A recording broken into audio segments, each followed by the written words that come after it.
দীর্ঘদিন ধরে কাজ করার পর হঠাৎ চাকরি থেকে বাদ দেওয়ার অভিযোগ তুলে পুনর্বহালের দাবিতে মালদা জেলা প্রশাসনের দ্বারস্থ হলেন কৃষি দপ্তরের মাটি পরীক্ষাগারের কর্মীরা। বুধবার সকালে তারা মালদা জেলা শাসকের দপ্তরের স্মারকলিপি জমা দেন। কর্মীদের অভিযোগ, মালদা, কলকাতা, বাঁকুড়া সহ রাজ্যের বিভিন্ন জেলায় মোট 122 জন কর্মী মাটি পরীক্ষাগারে কর্মরত ছিলেন। তাদের কোনো পূর্ব নোটিশ বা নির্দিষ্ট কারণ না দেখিয়ে কাজ থেকে বাদ দেওয়া হয়েছে বলে দাবি। মালদায় মোট 10 জন কর্মী কর্মরত ছিলেন, তাদের মধ্যে 3 জন 2015 সাল থেকে এবং বাকি 7 জন 2025 সাল থেকে কাজ করছিলেন। দীর্ঘ 10 থেকে 11 বছর কাজ করার পর হঠাৎ চাকরি হারিয়ে তারা চরম অনিশ্চয়তার মুখে পড়েছেন বলে জানান। তাদের দাবি, বয়স বেড়ে যাওয়ায় নতুন করে চাকরি পাওয়া অত্যন্ত কঠিন হয়ে দাঁড়িয়েছে।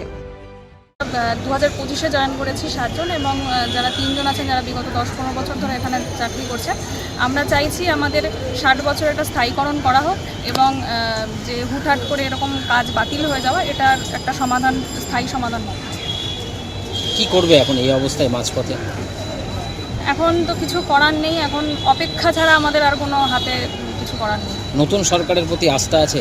হ্যাঁ, অবশ্যই আস্থা আছে। ওনারা নিশ্চয়ই কিছু একটা সমস্যার সমাধান করে দেবেন। জানিয়েছেন মুখ্যমন্ত্রীকে? জানিয়েছেন? মুখ্যমন্ত্রীকে জানানো আমরা জনতার দরবারে গেছিলাম। 11 বছর, প্রায় 11-10 বছর ধরে চাকরি করছিলাম এখানে সয়েল টেস্টিং ল্যাবরেটরিতে as a LTA, laboratory technical assistant. তো সেটা করতে করতে হঠাৎ করে আমাদের জানানো হয় যে আমাদের আর আসতে হবে না। তখন কী সমস্যার জন্য আসতে হবে না সেটা তো আমরা ঠিক জানি না, কিন্তু দীর্ঘদিন গভর্নমেন্টকে সার্ভিস দেওয়ার পর, কন্ট্রাকচুয়াল সার্ভিস হোক আর যাই হোক, কিন্তু আমাদের কিন্তু আজকে পেটে লাথি পড়েছে। আমরা খুব বিপদে পড়েছি, আমাদের পরিবার তথা আমাদের পরিবারের প্রচুর জন রয়েছে এবং শুধু আমাদের নয়, এরকম বেশ 3টে ল্যাবরেটরিতে হয়েছে। কলকাতা টালিগঞ্জের ল্যাবরেটরিতে হয়েছে, বাঁকুড়াতে হয়েছে এবং মালদাতে হয়েছে। আস্তে আস্তে সব ল্যাবরেটরিতে হবে। আপনারা এখানে কতজন কাজ করছেন? আমরা এখানে 10 জন কাজ করছি। আমরা 3 জন কাজ করছি দীর্ঘ 2015 সাল থেকে।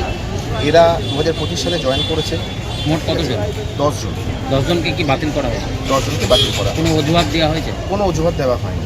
কি চাইছেন আপনারা? আমরা চাইছি আমাদের কাজে আবার বহাল করা হোক, কারণ আমরা দীর্ঘদিন ধরে সার্ভিস দিচ্ছি গভর্নমেন্টকে এবং আমরা মাটি পরীক্ষা করেছি।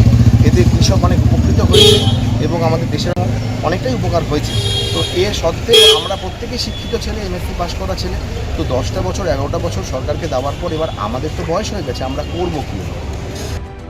অবিলম্বে কাজে পুনর্বহালের দাবিতে জেলা প্রশাসনের হস্তক্ষেপ চেয়েছেন আন্দোলনকারী কর্মীরা। পাশাপাশি বিষয়টি রাজ্যের মুখ্যমন্ত্রীর নজরেও আনার কথা জানিয়েছেন তারা। মালদা থেকে পরিতোষ সরকারের প্রতিবেদন, নিউজ টুডে।